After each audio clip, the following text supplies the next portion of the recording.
vous rappelle que le cabinet est doté d'une sonnette au cas où vous ne l'auriez pas remarqué. Bon, qu'est-ce que je peux faire pour vous? Vous? Rien. J'aimerais voir Henri, s'il vous plaît. Henri, vous voulez dire Maître Lenoir? Ben non, Henri Salvador. Je meurs d'Henri qui me chante une chanson douce. Ben évidemment, Maître Lenoir. Oui, mais écoutez, je suis désolée, il est indisponible pour l'instant. Comment ça, il est pas ici? Eh ben, comme je vous le dis, comme vous voyez, il n'est pas ici. Encore au golf, c'est ça? Il revient quand? Oui, il est au golf, c'est ça. Une partie de la plus haute importance, m'a-t-il dit. Et je ne sais pas quand il sera de retour. Avec qui ce qu'il ferait pas pour remporter une affaire ou s'attirer les faveurs de ses clients, celui-là? Mais là, je le reconnais bien, là. Hein. Ah, non, c'est pas du tout ça. Non, il fait une partie avec le procureur, m'a-t-il dit. Avec le procureur? Dans quel but? Ben, je sais pas, moi, pour faire le point sur les dossiers en cours, je suppose. Et quel dossier? Mais qu'est-ce que j'en sais, moi? Attendez, vous êtes bien son assistante. Vous n'allez pas me faire croire que vous n'avez pas idée des dossiers sur lesquels vous dites oui. Vous dites mal fait. Oui, et quand bien même. Vous savez très bien que je suis tenue au secret professionnel. Je n'ai aucunement le droit de parler des dossiers en cours avec les clients du cabinet. C'est pour mon affaire, c'est ça. Hein? Encore une fois, je ne peux rien vous dire. Il n'a pas réussi à s'attirer le soutien que je pourrais faire, donc il essaye de taper plus haut. Mais j'ai vraiment une partie de golf que Maître Lenoir négocie mon dossier. Il négocie mon dossier sur un terrain de golf, entre 2 swings et 3 puttings. Mais pourquoi pas dans son bureau?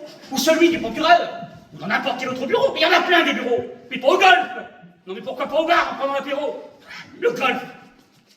Mais c'est surréaliste.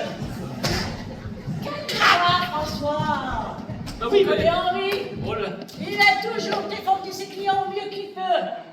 Ah, tu n'as aucune crainte à avoir. Alors, je reconnais que la démarche n'a pas d'originalité, mais prends le problème sous un angle différent.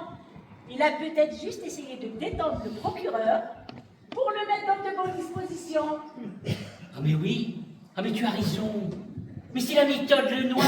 Ah bah elle est toujours aussi efficace. Et voilà tout. Tout va bien se passer. Prends un peu d'eau, ça te fera le plus grand bien. Qu'est-ce que je m'en veux d'avoir pu douter, mais sacré Henri. Te voilà plus serein, c'est bien. Lui aussi, d'ailleurs, était serein ce matin. Je me rappelle de l'avoir entendu dire au téléphone avec un dossier dans les mains. Accrochez-vous, monsieur le procureur, ça va switcher. Quoi donc?